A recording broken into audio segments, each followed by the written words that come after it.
परमेश्वर ने पहले कह दिया था कि लूत और उनके परिवार को कह देना कि पीछे मुड़कर ना देखें। मेन थिंग्स परमेश्वर ने कह दिया था। जब भी परमेश्वर कहीं भी किसी चीज़ को जब अति हो जाती है या बहुत बढ़ जाता है पाप, तो प्रभु क्या करता है, अब इसका नष्ट होना ही सही है।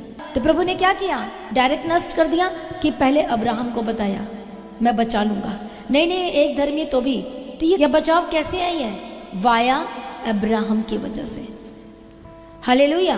और अब्राहम को परमेश्वर ने एक वर्ड कहा, अब्राहम से तो निश्चय एक बड़ी और सामर्थी जाति उपजेगी और पृथ्वी की सारी जातियां उसके द्वारा आशीष पाएगी, क्योंकि मैं जानता हूं कि वह अपने पुत्र और परिवार को जो उसके पीछे रह जाएंगे आज्ञा देगा कि यहोवा के मार्ग में अटल बने रहें और धर्म और न्याय करते रहें। मैं जानता हूं, परमेश्वर ने खुद कहा, मैं जानता हूं अब्राहम ने क्या क्या करना है।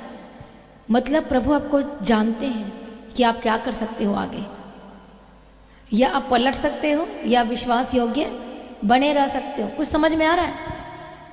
ये एक अद्भुत स्टेटमेंट है परमेश्वर का अब्राहम के लिए। फिर यहोवा ने कहा, सदोम और अमोरा की चिल्लाहट बढ़ गई है, पाप बहुत भारी हो गया है। देखो, परमेश्वर जो प्लानिंग करके रखा था, बिल्कुल भी नहीं, मैं अपने प्रिय अब्राहम से छिपा नहीं सकता। हालेलुया।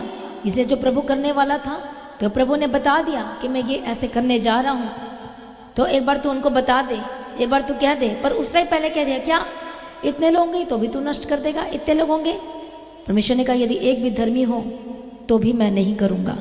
हालेलुया। लेकिन परमेश्वर ने एक रास्ता भी बताया, उनको बोलो वहाँ से निकल जाने, तो उन्हीं के साथ पीस जाएंगे, जल जाएंगे, खत्म हो जाएंगे।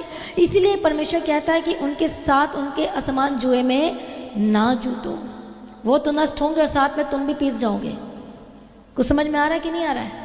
लोग कहते हैं ना कि अरे क्यों प्रभु का वचन कहता है अलग हो जाओ, क्यों प्रभु कहता है कि उनके साथ मत बैठो, क्यों प्रभु कहता है उनके से जैसे बातें ना करो, क्यों कई माँ बाप ऐसे पीछे भी पड़े रहते हैं, कई लोग ऐसे पीछे पड़े रहते हैं, बोलते रहते हैं। आप लोगों को लगता है अरे ये क्यों पीछे पड़े रहते हैं, ये आपके आत्मिक जीवन के लिए, बचाव के लिए। हालेलुया। क्यों बोला जाता है नहीं उसके साथ संगति मत करो, नहीं उनसे थोड़ा अलग हो जाओ थोड़ी देर के लिए। हालेलुया। क्यों? क्योंकि प्रभु आपसे प्यार करता है और वो नहीं चाहता कि आप उसके साथ जल जाए, भस्म हो जाए, अब उनके साथ भी पाप के भागीदार बन जाए।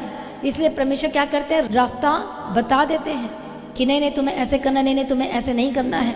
इसलिए परमेश्वर कहता है मैं तुम्हारे जीवन में कार्य करना चाहता हूँ, इसलिए don't turn back, other you में भी डाई, नहीं तो तुम क्या हो जाओगे, मर जाओगे, खत्म हो जाओगे।